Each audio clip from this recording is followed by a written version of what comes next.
দেখুন, সুপ্রিম কোর্টে যাওয়ার অধিকার যে কারোরই রয়েছে, কিন্তু এই মা বাবাই তো বলেছিলেন যে আমাদের সিবিআই চাই। মমতা বন্দ্যোপাধ্যায় যখন বলেছিলেন যে আমাদের রবিবার অবধি সময় দিন, আমরা দোষীকে ধরবো, এবং সত্যি রবিবার অবধি সময় লাগেনি। সিবিআই এর এখন অবধি যা চার্জশিট আমরা দেখতে পাচ্ছি, সেখানে সঞ্জয় রায় একমাত্র মূল অভিযুক্ত। তো সেই ব্যক্তিকে আমাদের রাজ্যের পুলিশ প্রশাসন 24 ঘন্টার মধ্যে তাকে গ্রেফতার করেছে। এবার তারপরেও তাদের সিবিআই এর প্রয়োজন ছিল, তাদের ভরসা ছিল না রাজ্যের এজেন্সির ওপরে। এবার সিবিআইও রাজ্য সরকারের যে তদন্ত সেটাকে আপহোল্ড করেছে। এখন তাদেরকে কেউ কেউ কানে ফুসমন্তর দিয়ে আমার মনে হয় তাদেরকে উস্কাচ্ছে, যাতে তারা কেসটাকে আরো এগিয়ে নিয়ে যায়। কিন্তু আমার বক্তব্য হচ্ছে এই কেসটাকে যদি বারবার এগিয়ে নিয়ে যাওয়া হয় একটা কোর্ট থেকে আরেকটা কোর্ট, এই যদি জিনিস হতে থাকে, তো তাহলে তো আমাদের অভয়ের জাস্টিসটাই ডিলেড হচ্ছে।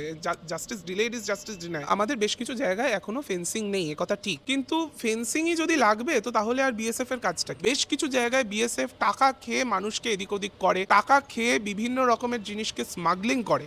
এটার সাথে বিএসএফ সরাসরি